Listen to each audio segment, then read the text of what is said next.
Hello and welcome back to MLB The Show 19 and the Jason Parham Road to the Show. I'm Tyrant Saber. It has been a good long while since I've drawn up a bullpen video for you, and I think now's an opportune time to do it. With the unfortunate exit of the Diamondbacks from the postseason and the NLDS, that left the road wide open for the AL pennant-winning Los Angeles Angels to fight their way to their first World Series in over 20 years. And while in an alternate universe the D-backs had what it took to go the distance and win the Fall Classic, we'll be moving forward in a timeline where Jason Parham and his club were again forced into an early exit from the playoffs. Unlike in years past, there's really no drama to be found this offseason. Jason remains on contract to the D-backs for one more season, so that there will be no more concern over his status within the club or discussion about how much money he will be making. He is guaranteed just shy of $5 million on the year, not counting incentives. Furthermore, he just came off a 20-win season in which he was an all-star, a starter on a postseason team, and winner of both the Cy Young Award and the Most Valuable Player Award from the National League. By all reports, Jason is satisfied, even happy with his relationship to management, and for the first time, feels like a part of the team whose clubhouse his locker is in. This coming year is going to be a crucial one, however. Jason will be entering his age 25 season. Barring some kind of injury or illness, he will complete his 6th year of Major League service time in July, meaning that come the end of the season, he will be an unrestricted free agent. No longer shackled by the constraints of team control, he and his agent will be able to negotiate contracts at market rates with any club in the majors. This, at last, will be Jason's chance to secure the major league paycheck he has earned through his career. As such, it will be incumbent upon Jason to perform the best he can in this coming season 2025. Not just for the success of his own club and the building of his own legacy, but also to maximize the perceived value he brings to whichever club signs him. This discussion will be more pertinent at the end of the season, but it's still worth beginning to think about these questions now. With what organization will Jason choose to sign as a free agent? Which organizations will he decline to sign with? Should he remain at his parent club, and what amount of money is enough to convince him to move from Phoenix? Is he going to remain a mercenary and bounce from team to team on short contracts, or is he finally going to demand a long-term contract to anchor him in one place? I'll be frank, this is my first time getting this deep into a road to the show career, and I don't quite know how things are going to work. I've got some ideas about where Jason might go that would be interesting in his story, but I'm also receptive to your requests. We finally have the chance to dictate terms to our prospective clubs and to be choosy about what we're willing to accept, so we can craft our list of criteria for our suitors if we are so inclined. But while we've taken a look at what lies ahead, I'd like to focus on the season we've left behind, because the season Jason has just had is exceptional in a number of ways. Jason pitched in the National League for the Arizona Diamondbacks. You'd know that if you've been keeping up with the series, of course. Now, the D-backs have existed as a club since 1998, a very young team by MLB standards. In fact, along with the Tampa Bay Rays, they are the shortest-lived team in the league. In that time, there have been 60 player seasons which have qualified for the ERA title on the D-backs. That is to say, a player on Arizona's roster pitched at least as many innings in one season as there were games in that season. Some of these names are familiar to fans of the game today, like Zach Greinke, Robbie Ray, Max Scherzer. Others are enshrined in the Baseball Hall of Fame, like Curt Schilling and Randy Johnson.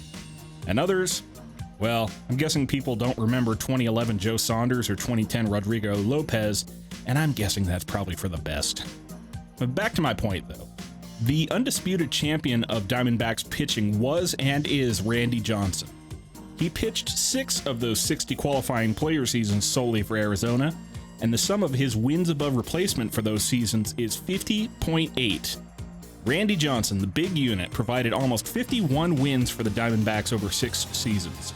If he'd decided to go fishing for 6 years instead, the D-backs would have averaged 8.5 fewer wins between 1999 and 2004 and 2008 to boot. 8.5 WAR per season is massive. That's the difference between winning your division and a wildcard slot or watching the postseason from the couch. But without question, his crowning achievement was his 2001 season. This was the year the Diamondbacks won the World Series. This was the second of his 4 consecutive NL Cy Young Awards. He already had 2 on his shelf, one with the D-backs and one with the Mariners. In 2001, he pitched just shy of 250 innings, struck out 13.4 batters per 9 innings, won 3 games in the World Series. Oh yeah, he killed a bird too. And he did this all at the ripe age of 37. In total, Randy Johnson's 2001 season was worth 10.4 wins above replacement to the Diamondbacks. In that same time span since '98, when the Diamondbacks were founded, only Pedro Martinez has a single season WAR higher than that. The big unit has 3 of the top 5 seasons in WAR since '98, and 4 of the top 5 for the Diamondbacks. He is, by the numbers, the best pitcher Arizona has ever had. So how did Jason's 2024 season stack up?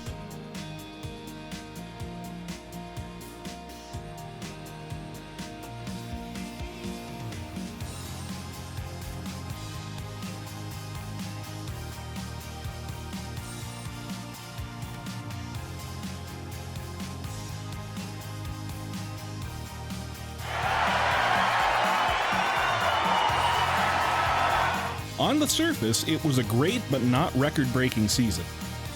Let's hold our focus on the MLB since 1998 for now. Jason's 1.67 ERA wasn't the best in that span. Zach Greinke had a 1.66 in 2015 with the Dodgers. His 2.10 FIP wasn't the best by a long shot. Pedro Martinez's 99 stint posted a 1.39.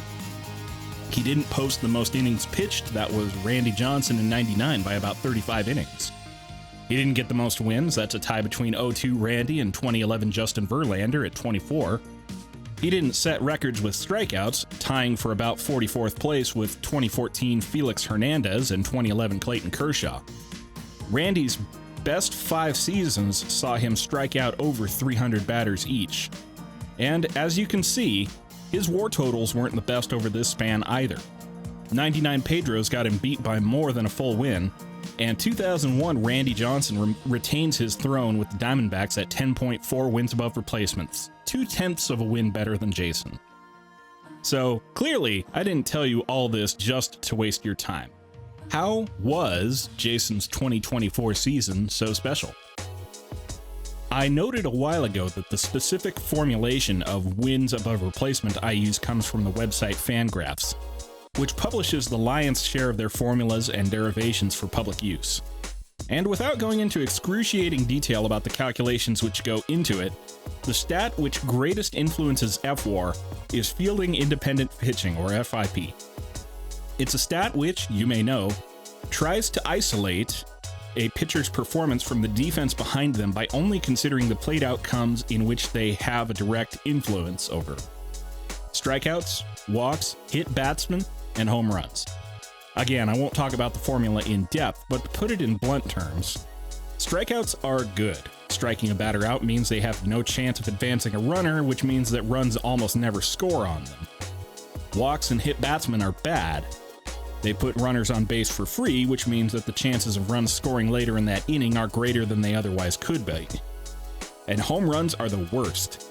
It usually means you served up a really bad pitch to a hitter who punished you for it, and no amount of defense behind you can pull it back. Counterbalancing all this is the number of innings you pitch. If you give up 10 home runs on the season, FIP will punish you less if you pitched 200 innings that season than if you only pitched 100.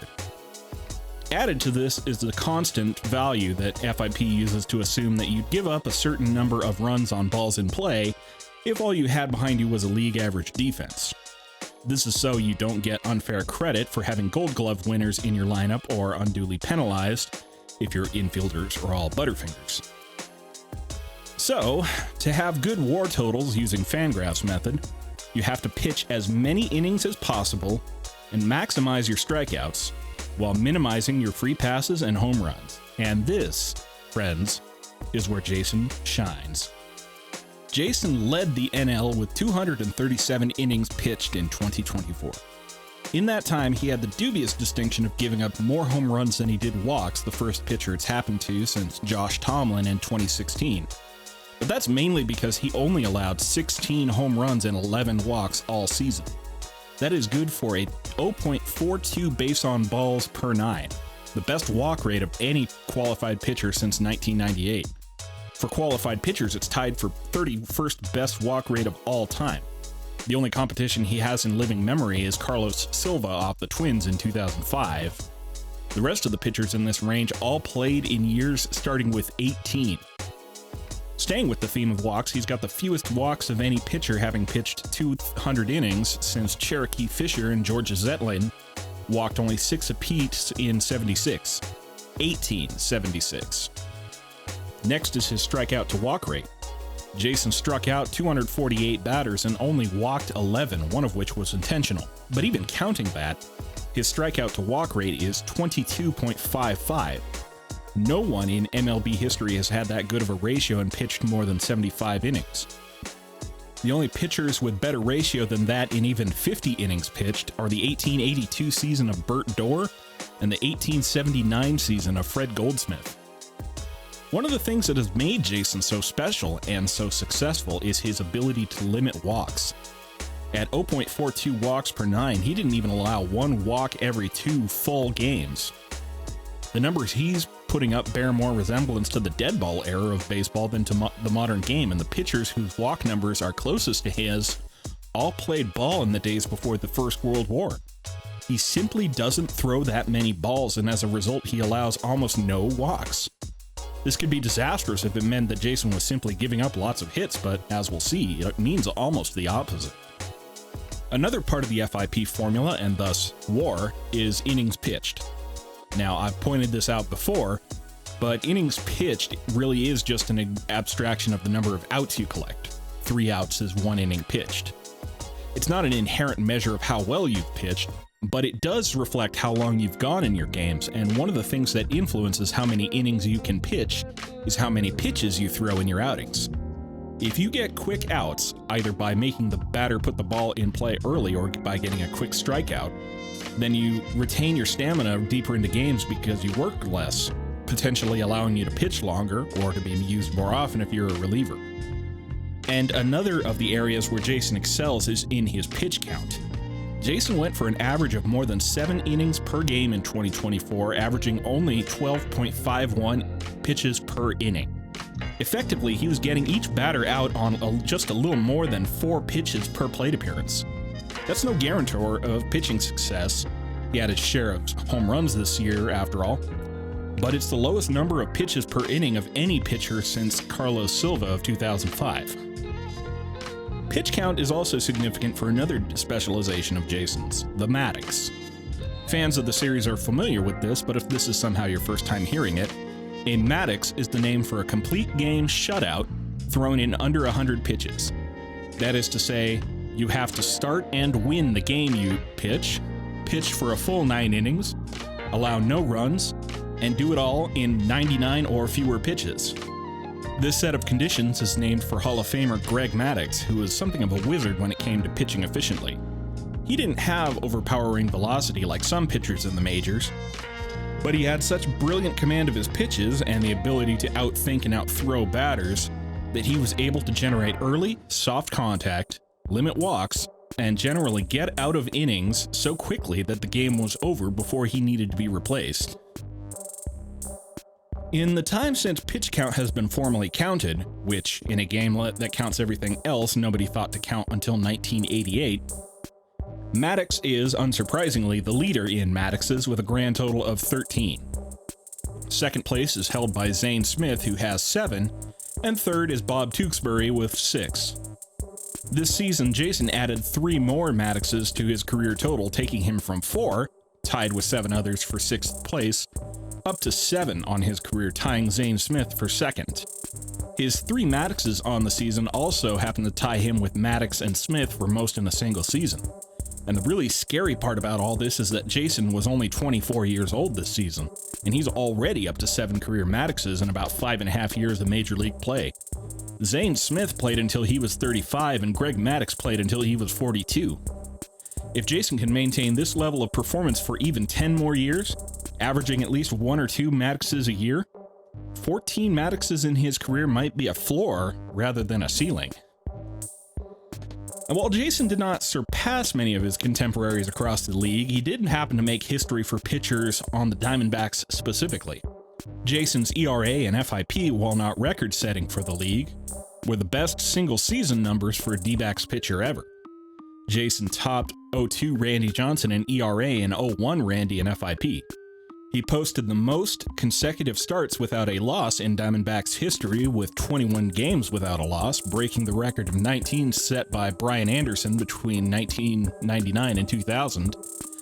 Those 21 lossless games also came from the start of the season, shattering the record of 16 lossless to start the season set by Patrick Corbin in 2013.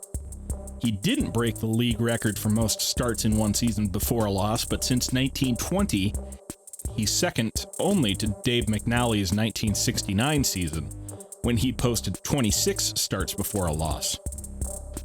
There's all sorts of other miscellaneous things to distinguish this season for Jason. He's the first pitcher since Clayton Kershaw in 2014 to record multiple outings of at least 8 strikeouts and 1 or fewer earned runs while visiting Coors Field. He tallied 46 strikeouts against Giants hitters across his 6 games against them, the most since Kershaw struck out 52 in 2015. He went 6 straight starts, pitching at least 6 innings and allowing no walks.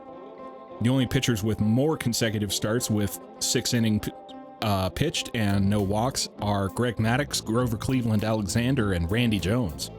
He pitched 17 1/3 innings in interleague games this year, collecting 18 strikeouts, allowing 3 hits, no walks, and no runs. It's the most interleague innings pitched by one player without allowing a run since Mark Burley and Anthony Swarzak in 2009. He joins Pedro Martinez, Guy Hecker, and Walter Johnson as qualifying pitchers with a whip of less than 0.80 in one season, one of only 4 such seasons on the books. He joins Dwight Gooden as the only other pitcher in the live ball era with at least 75 wins and a sub 2.75 ERA before blowing out 25 candles. He's the first pitcher with 10 career shutouts before age 25 since Ramon Martinez. He's the first pitcher since 2005 Johan Santana with more than 230 innings pitched and no more than 1 hit by pitch all season. I've thrown a lot of numbers around so far and a lot of names, but this is all to say that Jason Parham's 2024 season is the finest he's ever recorded, rivaling the best Diamondback pitcher ever and ranking among the best seasons for a pitcher in MLB history.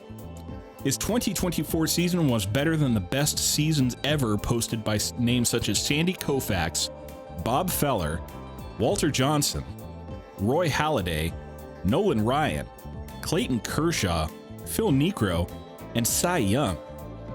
With this season under his belt, Jason is already well into the top 200 pitchers in Fangraphs war of all time. And I have to reiterate this, Jason isn't even into his free agency years yet. If he can avoid serious injury or illness, Jason could pitch for another 10 years or more and create a record that would be truly legendary in Major League Baseball. With that in mind, I want to take a step back and acknowledge some of these pitchers against whom Jason is being compared. As you may recall, I use a method to find out what's called the similarity score between Jason and other pitchers in the league to see whose stat lines are most like Jason's in the course of his career so far. And the names I want to look at in particular are Charles Lady Baldwin and Garrett Cole. Charles Baldwin was a pitcher for the Milwaukee Brewers, Detroit Wolverines, the Brooklyn Bridegrooms, and the Buffalo Bisons between 1884 and 1890. He was a left-handed pitcher who had a remarkable season of his own, 1886, in which he put together a 42-13 record, a 2.24 ERA, 55 complete games, and 323 strikeouts. He got the nickname Lady because in an era when baseball players were the coarse, crass hooligans and drunks that club owners could get to play baseball for them, Baldwin was a quiet man who refused to swear and denied both tobacco and liquor. He was said to be one of the first lefties to master the curveball and was reputed to have great command of his pitches. He posted a career 73-41 record, a 2.85 career ERA, pitched 1,017 innings, allowed only 31 home runs but 233 walks, and collected 582 strikeouts in his time between those 4 teams. but his heavy workload with the Wolverines, a short-lived National League team, led to arm injuries and, as is common among players of his era, played only 6 years of professional ball, the lion's share of which fell between 1885 and 87, including an 87 World Series. Garrett Cole, by comparison, is a player I needn't spend a whole lot of time introducing, considering he was Jason's nearest rival for the 2024 NL Cy Young. He's a right-handed power pitcher who throws a four-seam fastball at up to 100 miles an hour, a two-seamer at up to 97, a slider, curveball, and a straight changeup. He was a two-time first-round draft pick, first for the Yankees in 2008 out of high school, and then as a number 1 overall pick for the Pittsburgh Pirates in 2011. He debuted in the majors in 2013, helped the Pirates to postseason appearances in 2013 and 2015, and was dealt to the Houston Astros in 2018 in exchange for Michael Feliz, Jason Martin, Joe Musgrove, and Jason's old buddy Colin Moran, and saw the Astros through to an ALCS defeat to Boston in 2018. Through 2018, Cole's collected a 74-47 record, a career 3.37 ERA, thrown 982 in the 2/3 innings, allowed 86 and 267 walks, but collected 1,010 strikeouts. And that's all I have for you today. I want to give a tremendous thank you for the help of Jeremy Frank, baseball scholar and young prodigy, in digging through Jason's numbers and giving me a bunch of great factoids I could use in this video. Jeremy can be found on Twitter at MLB Random Stats, and you can pick up his book, Hidden Ball Trick, on Amazon. On a personal note, I want to again express my amazement and gratitude to every one of you for your support. Between Jason Parham and Salomon Barrios, we've recently hit 1,500 subscribers, and I still get a thrill out of answering your questions and helping spark your interest in baseball and the show. As ever, you can still mash the YouTube buttons below the video to make your feelings known, and you should still be able to get stickers on this channel shop. In addition, I'm working on a set of incentives for a possible channel membership structure through YouTube. If that's something you'd be interested in, make sure you let me know what you'd want to see out of such a thing. So that's going to do it for me. Until next time, I'm Tyrant Saber, and I will see you at the ballpark.